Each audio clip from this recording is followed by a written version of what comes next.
जय श्री कृष्ण दोस्तों, हम अध्ययन कर रहे हैं भगवत गीता के 10वें अध्याय का। और आज हम समझेंगे भगवत गीता के 10वें अध्याय में से 4th और 5th श्लोक को। तो स्टार्ट करते हैं। भगवान अर्जुन को क्या बता रहे हैं वो समझेंगे। भगवान बोल रहे हैं, बुद्धिर ज्ञान असम्मोहा, क्षमा सत्यम दम क्षमा, सुखम दुखम भवो भाव, भयम चाभ्यम एव च, अहिंसा समता तुष्टिस्तपो दानम यशो यशा, भवंती भावभूतानां मत एव पृथक विधा। इसका अर्थ समझेंगे अभी हम। भगवान ने अपनी 20 विभूतियों के बारे में बताया इन 2 श्लोकों में। ये अध्याय का नाम भी विभूति योग है और इसमें भगवान अब अपनी विभूतियों के बारे में बता रहे हैं।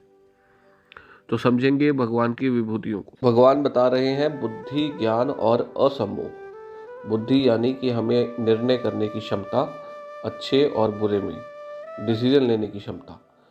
सिमरण शक्ति यानी कि कोई चीज़ को याद करने की शक्ति, याद शक्ति हमारी, ये सब बुद्धि से रिलेट करती है।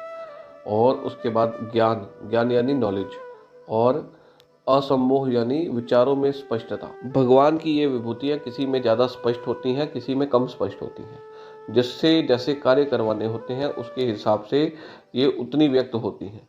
किसी में ये ज़्यादा व्यक्त है तो वो उसको बड़ी रिस्पॉन्सिबिलिटीज़ भगवान ने दी है, वो आगे उन रिस्पॉन्सिबिलिटीज़ को निभाएगा, नहीं निभाएगा तो आगे फिर उसको उसके अनुरूप फल मिलेगा।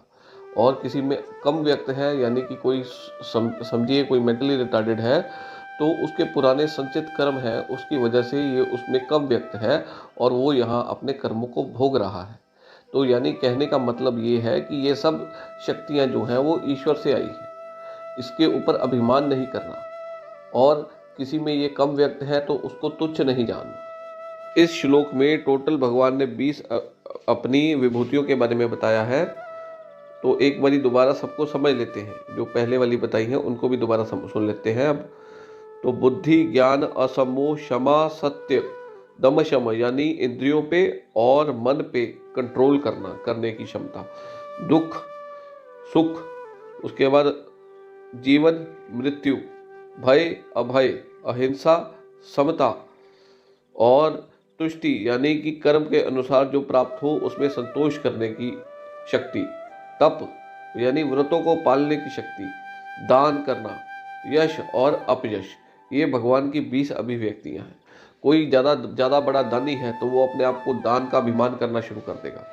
उसको ये समझना चाहिए कि भगवान की जो विभूति है वो ज़्यादा व्यक्त है उसमें, इसलिए वो दान कर पा रहा है। तो उसमें भगवान का शुक्रिया करना चाहिए उसको, ना कि अभिमान करना चाहिए, क्योंकि ये विभूति ईश्वर की है। जिसमें किसी में ये कम व्यक्त है तो वो उसके लिए उसको ऐसा नहीं सोचना चाहिए कि वो तो मेरे से कम दान करता है, मैं उससे ज़्यादा दान करता हूँ। किसी से ना ईर्ष्या करनी है कम वाले से, ना उसको तुच्छ समझना है।